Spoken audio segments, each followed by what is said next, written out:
Hello and welcome to another week here at Urban Plotters. I say here, you can see that I'm obviously not at our allotment this week.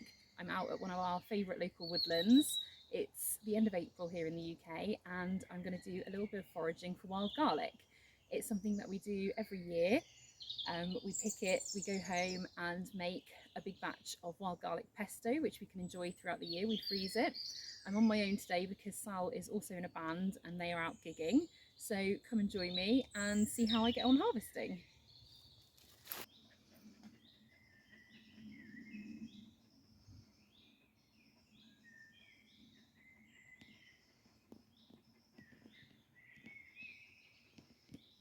So as you can see in here, it's an absolute sea of wild garlic. And it's like this the whole way through this woodlands, which is why we choose to come here, because you should never pick too much of anything when you're foraging from one place. Always make sure you move around so that you're not depleting everything that's in an area. But here is just absolutely vast, and the smell as you come into the woodlands is absolutely incredible. So as I say, there's just so much garlic here. It's absolutely gorgeous. And as you walk through it, you really get the smell as you crush the leaves. And for me, that's one of the best ways to identify wild garlic, is the smell is just so garlicky. I'm by no means a foraging expert, so I would always recommend, if you're thinking of foraging anything for yourself, do your research, make sure you know and you're confident with how to distinguish plants, because with most plants there's something that you can mistake them for that could potentially be toxic, and you don't want to do that. So always make sure you do your research. For me, garlic is really distinctive. Particularly, we already know it grows in this woodland in abundance, so that's really easy for us. As I say, the smell, if you crush the leaves, it's just unmistakable. It's such a garlicky smell. As the season goes on, I'm not sure if you can see over there, there's some of the white flowers, and they are very distinctive as well, but I know that they can be mistaken. I think it's for some kind of lily, so do make sure that you're really confident in what the difference is. But as I say, it's one of the few things that I feel personally comfortable foraging, because I'm so sure what it is.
It's really, really easy when you're foraging to accidentally pick up some unwanted plants along the way. So as you see here, we've got something completely different growing in amongst the wild garlic. I always try to make sure that I don't put anything else in my basket other than what I'm after, so that you don't, when you get home, A, have to spend the time sorting it out, but B, accidentally put something in your food that you're not planning to eat. I think that's a really, really important thing to be mindful of. And with wild garlic, I always tend to pick down the stem. It comes away really easily. And like I say, the smell is so, so distinctive. You can also eat the flowers You can see this one here is just starting to come out, but to be honest, I just don't tend to pick them. Not for any particular reason. I just always seem to pick the leaves. We've never really been that bothered about the flowers, but they are edible.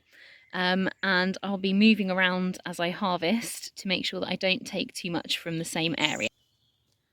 So as you can see, I've got a nice full trug of wild garlic now. So I'm going to get home and start processing it into pesto, which is the way we really like to eat it. As I said earlier in the video, I've made sure that I've moved around the woodland as I've been picking it to make sure that there are plenty of plants left for the years to come and plenty of flowers to come out for all the lovely pollinators.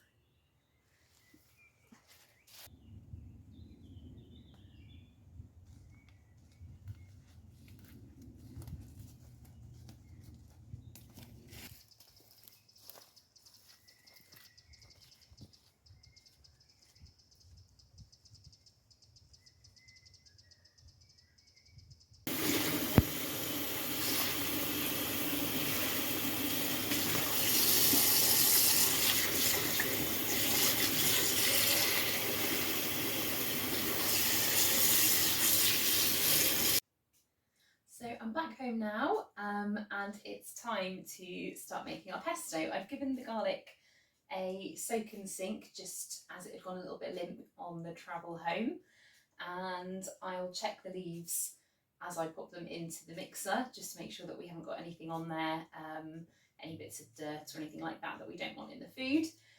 And I'm looking forward to having a lovely batch of pesto to go in our freezer. We haven't had any for a little while, so I'm looking forward to this. It's going to be good. So making the pesto is really, really simple. What we do is we blitz it in our blender, then add some seasoning, salt and pepper, olive oil and cashew nuts. I'm using just because I've got cashew nuts. Then I will pop it all into a big bowl together and mix it all up so we've got one great big batch, and then we will have some lovely, lovely pesto to use.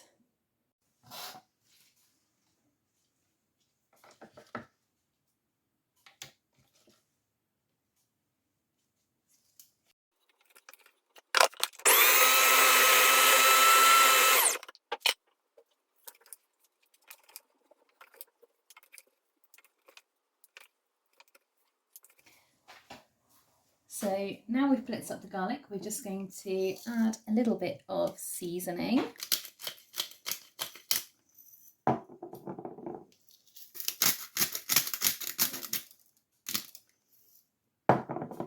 Some cashew nuts, and I've got to confess I don't really measure this,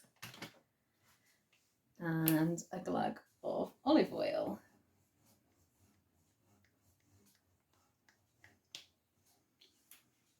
And then we blitz this up as well.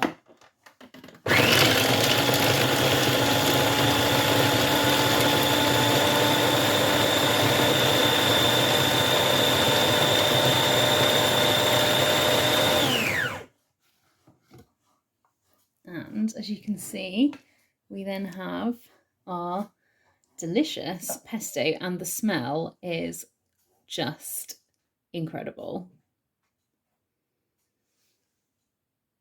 So with this batch, now that it's ready, I'm going to pop it into a bowl, and I'll just keep making batches and spooning them in. So every batch will be slightly different, but I'll mix the whole thing together. Then I'll add the parmesan, and we will have a lovely wild garlic pesto all ready.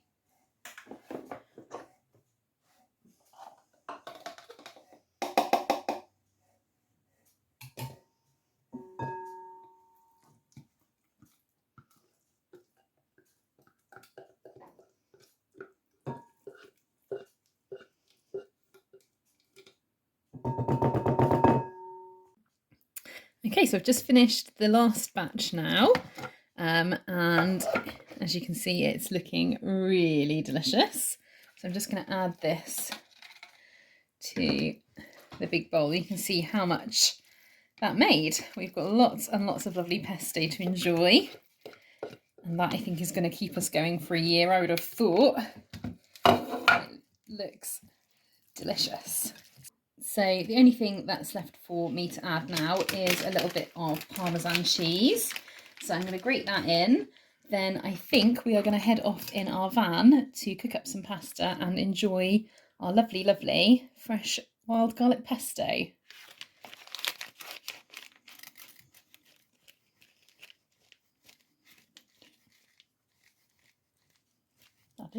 Just better try a bit to make sure that it's okay. Now we've put the Parmesan in.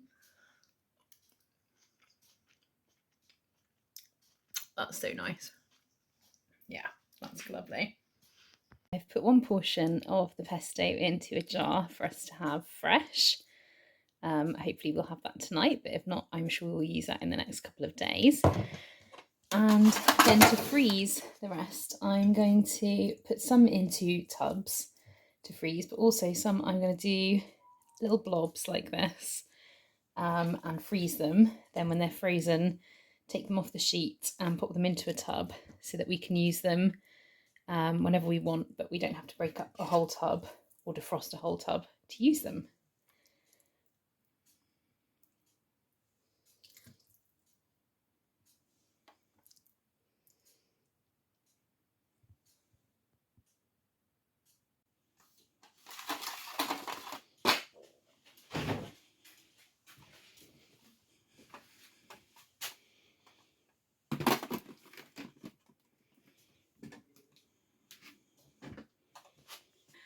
Hello, so we decided to have a little taste of our pesto tonight. We were going to go off in the van, but we're both a bit tired, so we decided not to. Sal has been gigging today, so she's back with us for a little taste test. No.